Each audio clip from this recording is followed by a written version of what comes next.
mbokk yeeg xaritu téléspectateur yi TV asalaamaaleykum dal leen nag jàmm ci seen bloc d'information La Totale di jégalu bu baax ci li nga xamante ne mooy yéex a door bi ci tàmbali kon ci deuxième partie wu seen bloc d'information La Totale ñu commencé ko kon ci présenter leen suñu ganuk tey ji suñu gan di docteur Cheikh Dieng di jiite Fépp Tawfekh nekk candidat à la candidature donc à la présidentielle de 2024 waaye itam nekk président wala membre de la conférence des leaders de la coalition Yewwi Askan Wi nekk it ko nga xamante ni xam-xamam màcc na ci wàllum alam gi docteur Cheikh Dieng maa ngi laa nuyu bu baax di la ziar.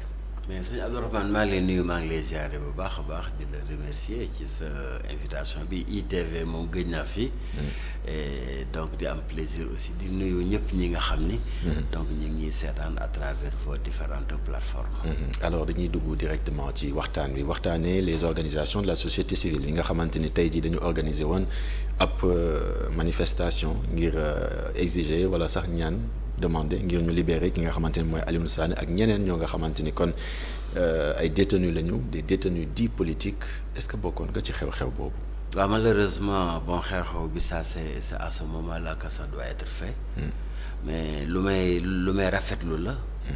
que organisation société civile yi ñëw taxaw participer ci li xeex politique. bi nga xam ne tey parti politique yi ñu ngi koy def. ba mu am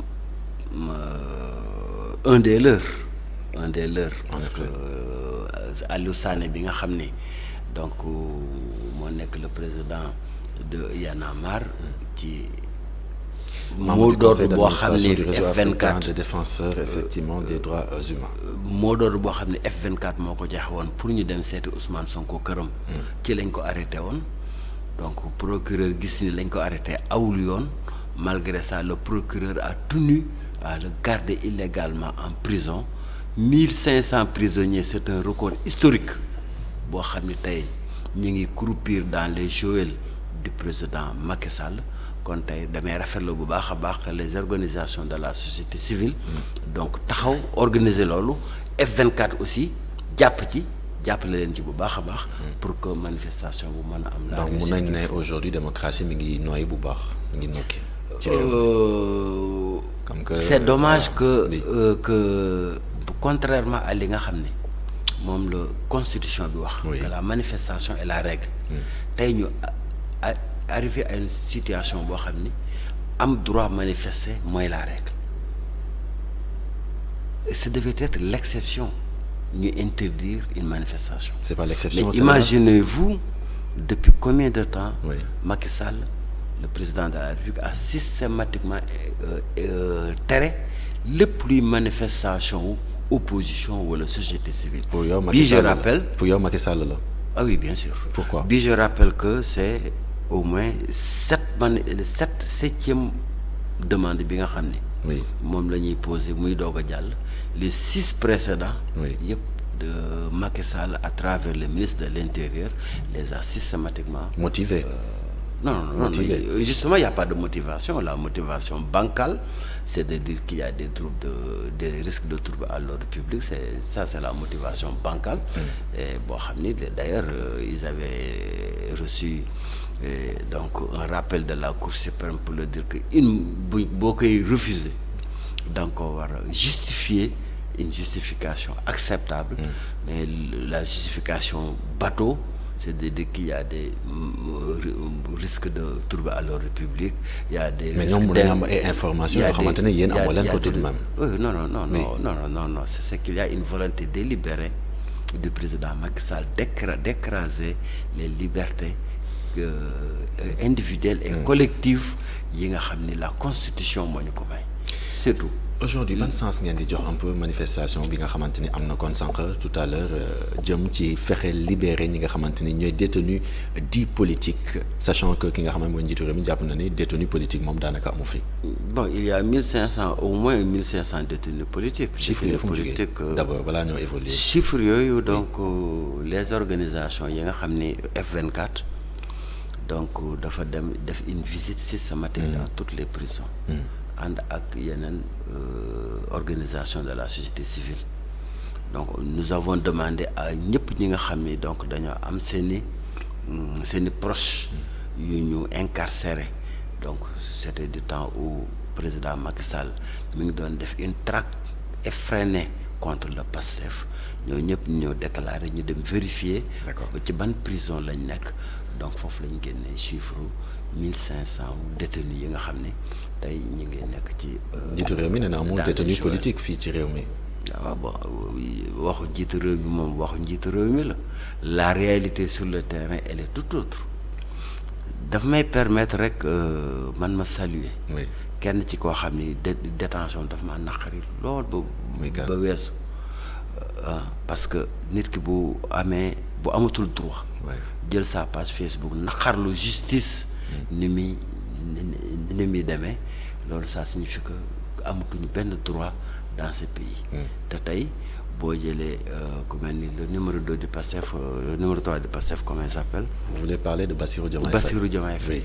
Vraiment je voudrais donc lui témoigner toute ma solidarité une fois de plus donc pour lui par rapport à l'injustice bi ko daal si Bassirou Diomaye Faye n'est pas un détenu politique voilà il y a plus de définition pour un détenu politique. Mais détenu bi nga xam ne bëgg naa ñu taxaw tuuti ci moom mooy Ousmane Sonko gis nañ lettre bi nga xamante ne directeur général administration pénitentiaire fësal na ko en tout cas fësal nañ ko ci réseaux sociaux yi foofu loolu laay mën a wax bien sûr parce que am na enquête boo nga xamante ne jamono ji ñu ngi koy doxal ngir xam lettre bi fan la jaar ba fës ci fi nga xamante ni mooy réseaux sociaux yi lettre boobu noonu mi ngi fësal ni Ousmane Sonko jamono ji état de santé mi ngi dégradé wu de jour en jour ban appréciation nga am ci mbir moom. lettre la boo xam ne dafay confirmer li nga xam ne moom la les avocats wu Ousmane Sonko doon wax parce que aujourd'hui avocat Ousmane Sonko ak sa famille proche kese ñoo am accès à lui parce que dafa nekk dans un régime d'isolement total la ko Macky Sall dugal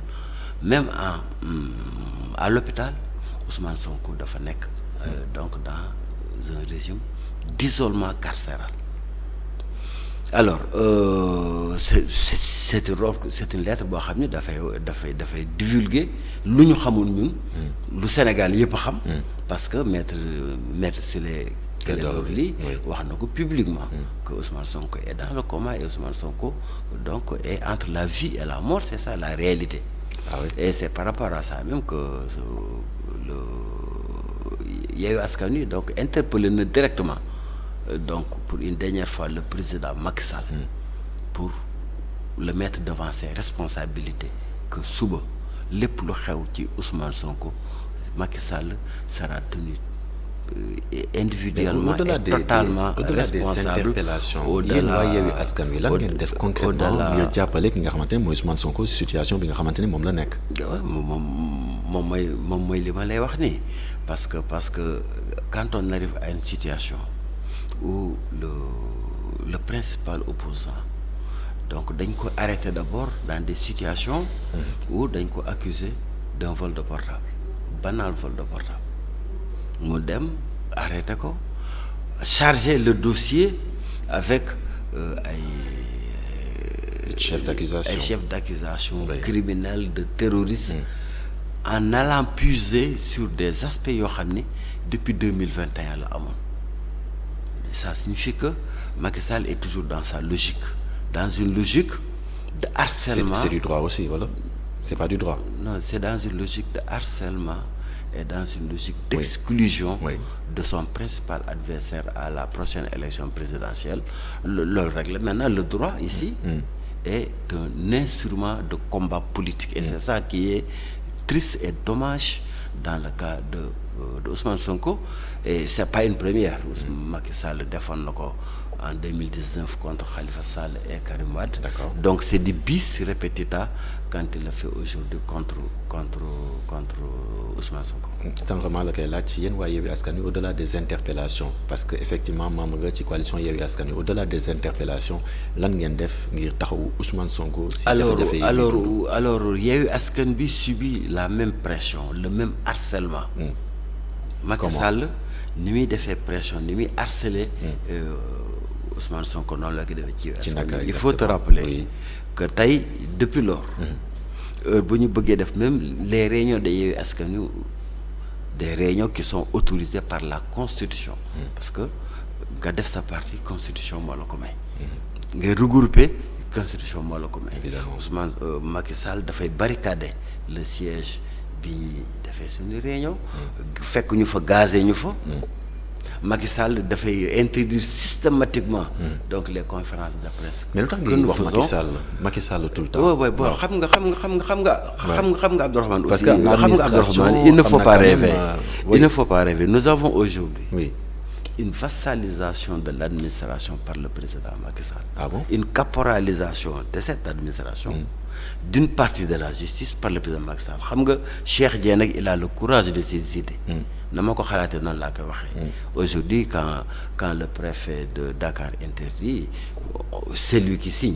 En réalité, c'est un ordre qui vient directement du président Macky Sall qui a décidé mu utiliser les instruments de l'administration, les instruments de la justice pour combattre son opposition avec des moyens non conventionnels. C'est la réalité.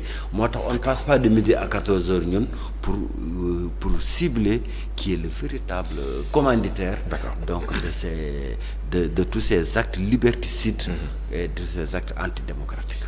Ousmane Sonko ñu privé ko de liberté fi nga xamante ne foofu la nekk mu entamé fa une deuxième fois li nga xamante ne mooy grève de la faim. Yéen ñi aujourd'hui vous êtes libre bokk ci coalition Yewwi Askan Wi jëm ci loolu noonu maanaam ñi nga xamante ni dañ leen tëj ba Ousmane Sonko di ci def grève de la faim ba li ñu ci wax ni ñu wax ko ci yéen lan ngeen ciy def exactement ngir soutenir ñi nga xamante ni aujourd'hui ce sont des détenues féminines d'abord mais également les détenus dits politiques en général. Alors Yewwi Askan Wi a entamé, on l'a commencé depuis longtemps, donc une série de visites dans les prisons donc pour soutenir donc certains détenus politiques, de visites à domicile de certaines familles qui sont particulièrement éprouvées. C'est des choses yoo xam ne c'est du social.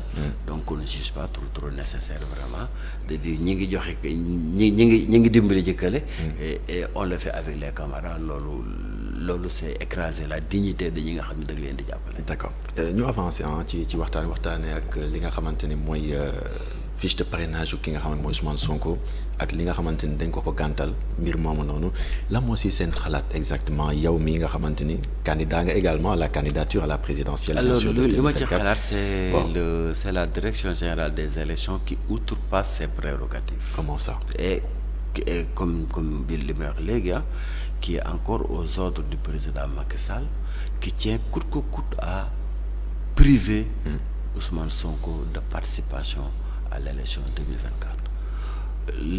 La DGE est une structure administrative.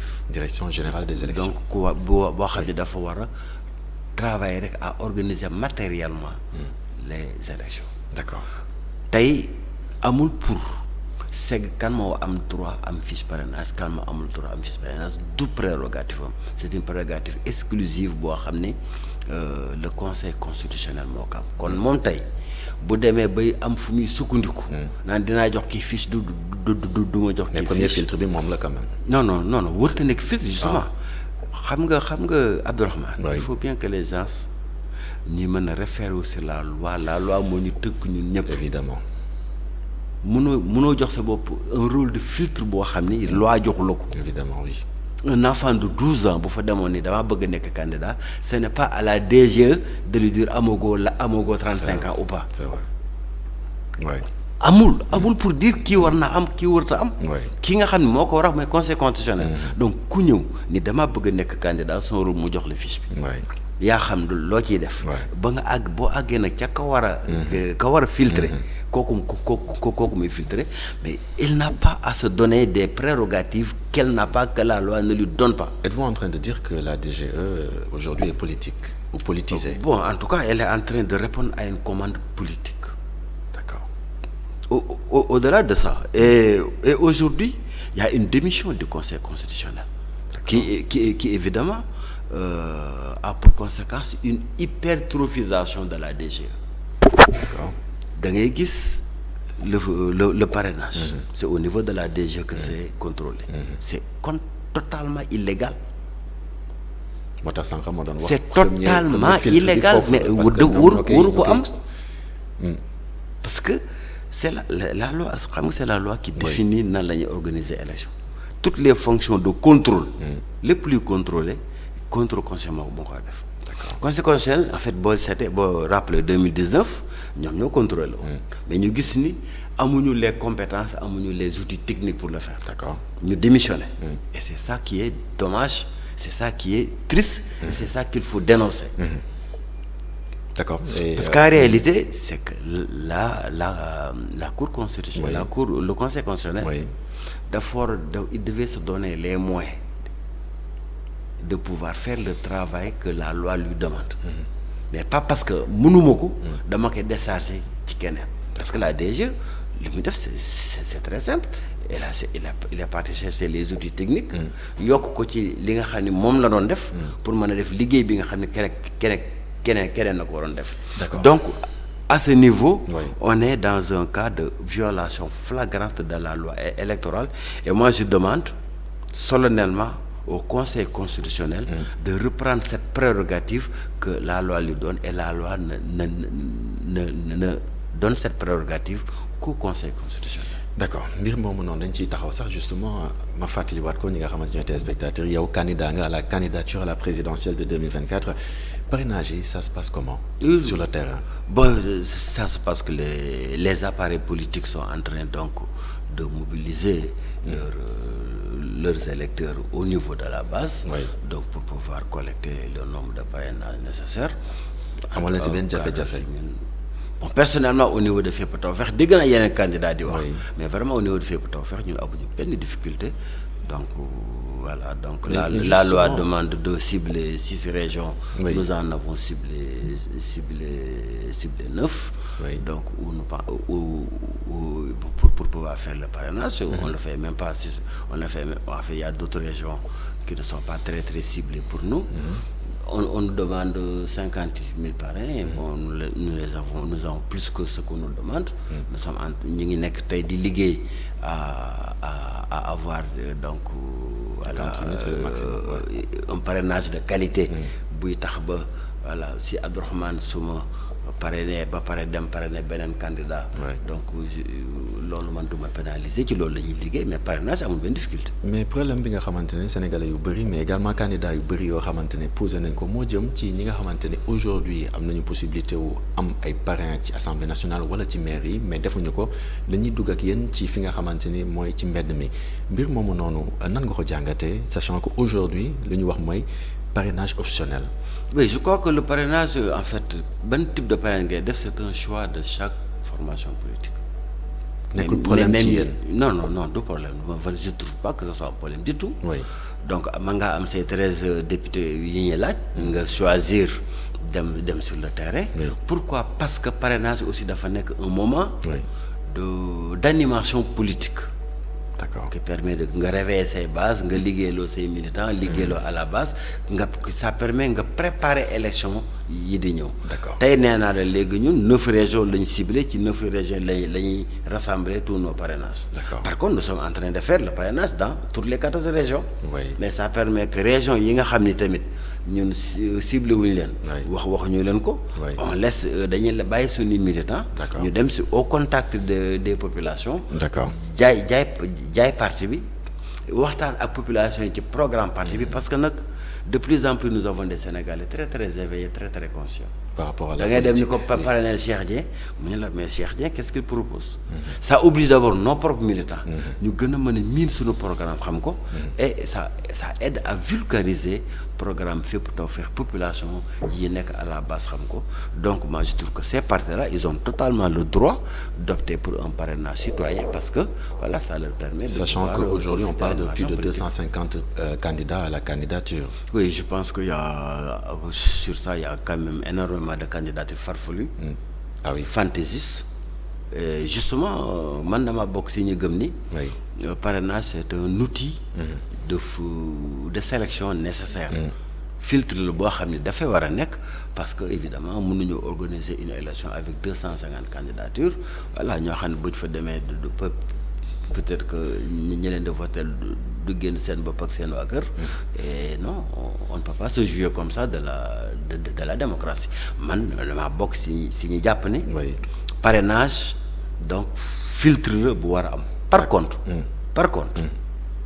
li problème ci parrainage c'est donc la nébulosité qui entoure bi nga xam ne moo nekk ci nañ koy contrôler. d'accord man jàkkaarloon naa ak monsieur Thiendella Fall DGE. amoo problème ak sa clé USB. ne ko.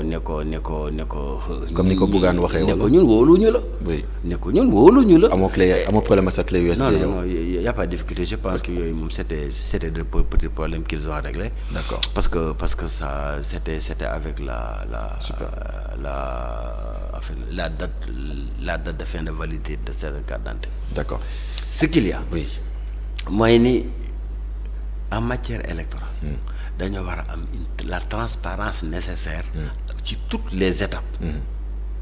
li ma waxoon le DGE mooy que ni l'applicatif parce que du ma ko wax sax logiciel. Oui. parce que loolu amul dignité. ñu woowee ko logiciel. Oui. c'est un petit applicatif donc qui sert juste à contrôler 2 bases de données. d'accord base de données carte électeur. base de données donc de ton parrainage. d'accord ñu dugg directement alors cet applicatif là dafa waroon nekk à disposition de tous les partis politiques. de même que le fichier électoral là également dañoo am un cas de violation flagrante. oui. de la loi électorale. d'accord parce que fichier électoral loi bi moo ni. tous les partis politiques am nañ droit accéder aux partis pour les besoins de contrôle. oui. par Macky Sall. donc bañ naa joxe fichier électoral bi et le DGE Thiendella Fall bañ naa joxe applicatif bi nga xam ni moom la ñuy contrôler et c'est avec ça qu'on a donc toute la nébulosité. Oui. donc qui tourne autour du parrainage et qui est une source de contentieux préélectoral. Oui. entre l'opposition et le pouvoir. ñu ñëw un peu ci li nga xamante ne mooy sa programme un peu ñu waxtaan un peu ci yow sa candidature. boo ko doon qualifier nga doon ko définir candidature bi nan nga ñu koy définir lay sa candidature yow. alors on la définirait plutôt comme la candidature du développement du secteur primaire xam nga man Abdourahmane damaa gëm ni dafa jot tey Sénégal mu tirer profit de ses potentialités énormes yi mu am pour assurer un développement inclusif. Notamment. mooy développement boo xam ni dafay profiter au Sénégal. Notamment. Nous avons 718 kilomètres de côte. Oui. sunu géej. Oui. président Macky Sall da koo jaay. Ah oui. Tenez-vous bien, en 2021 c'est 380 bateaux étrangers ñetti téeméer ak juróom-ñetti fukk bateaux yoo xam ni étranger lañu ñoo napp suñuy géej tey boo demoon marché. génn yaa booy mënoo ko gis sax ba koy jënd. Pourquoi? Parce que ces bateaux ont raclé la mer. C'est 18 pavillons, 18 nationalités différentes ñoo nekk dans nos mers du côté. Donc le premier aspect donc c'est la restitution de nos mers aux pêcheurs locaux benn. Wow. Deuxièmement jàppale ay armateurs nationaux. D'accord. Est-ce que xam nga bateau étranger ñi nga ñaata lay jaar 5 milliards. Un état aussi sérieux que le Sénégal. Ouais. amul mënta jàppale ces nationaux. Comme ça ñu mën a am suffisamment de bateaux de pêche. Ouais. aussi performants que les bateaux coréens que les bateaux espagnols. Ouais. benn. Deuxièmement c'est le président de l'agriculture. D'accord. boo ñëwoon da ngay Cheikh suqali li nga Dieng xamante ne mooy mbay bu mi. nekkee président Oui. de la République ndox mu doy dafay am pour ñuy bay noor pour ñuy bay mais nawet. sëñ bi loolu benn. yàgg nañu ko dégg tamit. waaw xaj yàgg nañ ko Waaw. dégg mais Cheikh Dieng. Waaw. c'est d'abord moi je suis d'abord un ingénieur agroéconomiste. D'accord. xam nga loolu sama li may wax ni Waaw. sama métier la. Ah. lu ma xam la. D'accord. lu ma liggéey ñaar fukki at ak juróom la. D'accord. ñaar fukki at alors juróom. donc 25 ans. Donc quand je parle de l'agriculture, Oui. quand je parle de l'environnement, quand je parle du secteur primaire, je parle d'abord de mon métier que je connais bien, que je pratique. Et tey bi nga xam ne dama koy tasaare. CEDEAO ak Afrique de l'Ouest. mais donc agriculture boobu bëgg naa nga taxaw ci tuuti nan donc nga je koy disais que suqalikee. agriculture bi ça passe d'abord par la maîtrise de l'eau. oui. La partie du fleuve Sénégal. Ce fameux canal de Kayar bi ñuy tudd depuis Abdou Diouf. Cheikh Dieng va le mettre en place. D'accord. Et Cheikh Dieng tamit dafay construire 3000 forages xam nga dans la nappe maastrichtienne. Oui. Abdourahmane nous avons 153 milliards de mètres cubes d'eau mooy Sénégal mën nañ ko arroser téeméeri at ñu ci bay noor di ci bay nawet te ndox mi du xaaj. D'accord. mais à partir du fleuve Sénégal Oui. nous avons Oui. fukki milliards mètres cubes ndox yoo xam ne at mu nekk dañ koy ñàkk. day nekk ndox mu neex jóge ci fleuve bi dem tuuti ci géej gi ñu toog ñu di ko seetaan. D'accord. c'est dire aujourd'hui donc agriculture en fait ñaari problème la ñu énormément am de notamment potentialité. muy maanaam maîtrise de l'eau bi mais également li nga xamante ni moo jëm ci li nga xamante ni ñu ngi koy bay ñu am fu ñu koy teg maanaam magasin de stockage yi la plupart du temps loolu ay problème yi au Sénégal. alors loolu moo tax ñun ci suñu programme ñu am une approche filière. une approche filière mooy ni donc da ngay jël mbir mi depuis la semence. D'accord. jusqu'à la consommation. D'accord. Donc, il y a un certain nombre de filières que nous allons développer. Des filières maraîchères, filières horticoles, filières forestières, etc. Ça signifie que donc, dañuy bay. D'accord. Parce que le programme prévoit 1 million d'hectares supplémentaires yoo xam ne dañ koy bay noor di ko bay nawet à travers 200 000 fermes. D'accord. moo tax ma ni man je suis le président de l'emploi des jeunes dans la mesure où c'est 200 000 Ouais. emplois. D'accord. Potentiellement dañuy générer 2 millions d'emplois pour les jeunes. Macky Sall avait promis 700 000 emplois qu'il n'a pas pu réaliser. D'accord. Rien qu'à travers la production agricole. Cheikh Dieng Wow. s'engage sur 2 millions d'emplois agricoles. Ça D'accord. signifie quoi? Wow. Que ces productions-là, donc dañuy développer la filière, le segment, le segment de l'agroalimentaire. D'accord. Et de l'agro-industrialisation, parce que agroalimentaire ak agro-industrialisation ñoom ñooy joxe Oui. la valeur ajoutée, ñoom ñooy joxe du travail. mais dama bëgg ñu évoluer tuuti rapidement parce que li ñu dese daanaka bëreetul ci waxtu xam naa du yàgg bien sûr Alassane invité la ci face aux rédactions de E-Média nga waxtaanee programme bi lépp dañuy junj rek pouvoir d'achat des Sénégalais lan nga ci fas yéene def également parce que aujourd'hui loolu mooy problème bi ci jamonoy crise nga xamante ne moom la ñu nekk tey. Alors ku di Sénégalais Oui. mën naa yokk seen niveau de vie parce que à aujourd'hui loolu mooy travers- défi bi quand même. à travers des importations daf leen di nax. li ma la wax nii fii li ma doon wax nii. Oui. moom la ñu mën a travailler sur le pouvoir d'achat des Sénégalais. D'accord. Pour que nous puissions baisser les prix, Oui. dañoo war a favoriser Oui. la production National. et la transformation Oui. au niveau local. Oui. dama lay jox benn exemple rek Malheureusement, foofu lay daanele. Voilà. Je vois que ton technicien mi ngi wax. Oui. Nous avons 240 000 hectares de terre dans la vallée du fleuve Sénégal. bu yoo xam ne 30 000 hectares kese lañ ciy bay. Cheikh Dieng promet d'exploiter de ces 240 000 hectares. Pourquoi? C'est pour avoir Autosuffisance. une production de riz D'accord. qui couvre tous les besoins du pays et qui permet d'exporter. Cheikh Dieng ma lay jaajëfal bu baax malheureusement yegg nañ si njeexteelu émission bi ma lay jaajëfal ci li nga répondre suñu invitation tout à l'heure bien sûr vous aurez le journal de 19h45 man ma leen di jox dig daje ayu bés gii di ñëw incha allah ci beneen bloc d'information la totale ak beneen invité ñu waxtaanee lu jëm ci wàllum actualité jaa ngeen jëf. On a fait comme 10 minutes.